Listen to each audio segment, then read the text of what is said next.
There was a king who had 12 beautiful daughters. They slept in 12 beds all in one room. And when they went to bed, the doors were shut and locked up.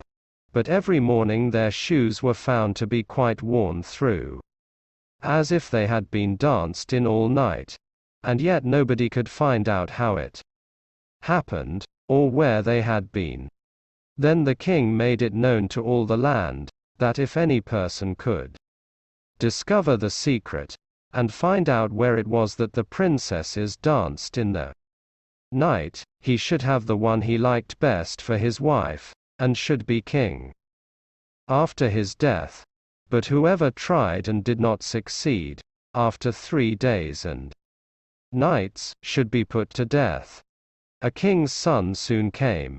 He was well entertained, and in the evening was taken to the chamber next to the one where the princesses lay in their 12 beds.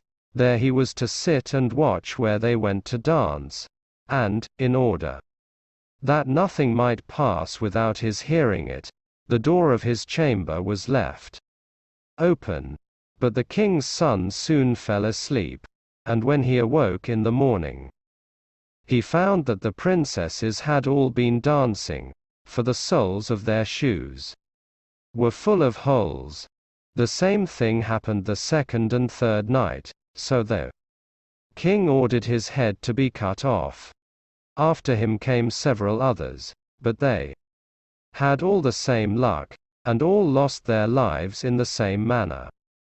Now it chanced that an old soldier, who had been wounded in battle and could fight no longer, passed through the country where this king reigned, and, as he was traveling through a wood, he met an old woman, who asked him where he was going.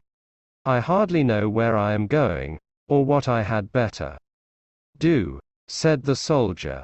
"But I think I should like very well to find out where it is that the princesses dance, and then in time I might be a king." "Well," said the old dame, "that is no very hard task. Only take care not to drink any of the wine which one of the princesses will bring to you in the evening, and as soon as she leaves you pretend to be fast asleep." Then she gave him a cloak, and said, "As soon as you put that on you will become invisible, and you will then be able to follow the princesses wherever they go." When the soldier heard all this good counsel, he determined to try his luck. So he went to the king, and said he was willing to undertake the task. He was as well received as the others had been, and the king ordered fine royal robes to be given him. And, when the evening came, he was led to the outer chamber. Just as he was going to lie down, the eldest of the princesses brought him a cup of wine. But the soldier threw it all away secretly, taking care not to drink a drop. Then he laid himself down on his bed, and in a little while began to snore very loud as if he was fast asleep. When the 12 princesses heard this, they laughed heartily, and the eldest said, "This fellow too might have done a wiser thing than lose his life in this way." Then they rose up and opened their drawers and boxes, and took out all their fine clothes, and dressed themselves at the glass, and skipped about as if they were eager to begin dancing. But the youngest said, "I don't know how it is, while you are so happy I feel very uneasy. I am sure some mischance will befall us." "You simpleton," said the eldest, "you are always afraid. Have you forgotten how many kings' sons have already watched in vain? And as for this soldier, even if I had not given him his sleeping draught, he would have slept soundly enough." When they were all ready, they went and looked at the soldier, but he snored on, and did not stir hand or foot, so they thought they were quite safe. and the eldest went up to her own bed and clapped her hands. And the bed sank into the floor and a trap-door flew open. The soldier saw them going down through the trap-door, one after another, the eldest leading the way, and, thinking he had no time to lose, he jumped up, put on the cloak which the old woman had given him, and followed them, but in the middle of the stairs he trod on the gown of the youngest princess, and she cried out to her sisters, "All is not right. Someone took hold of my gown." "You silly creature," said the eldest, "it is nothing but a nail in the wall." Then down they all went, and at the bottom they found themselves in a most delightful grove of trees. And the leaves were all of silver, and glittered and sparkled beautifully. The soldier wished to take away some token of the place, so he broke off a little branch. And there came a loud noise from the tree. Then the youngest daughter said again, "I am sure all is not right. Did not you hear that noise? That never happened before." But the eldest said, "It is only our princes, who are shouting for joy at our approach."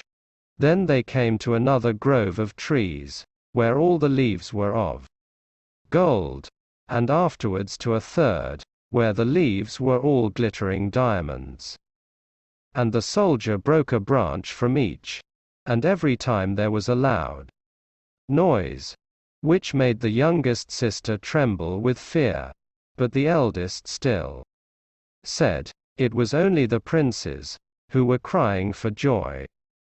So they went on till they came to a great lake, and at the side of the lake there lay 12 little boats, with 12 handsome princes in them, who seemed to be waiting there for the princesses.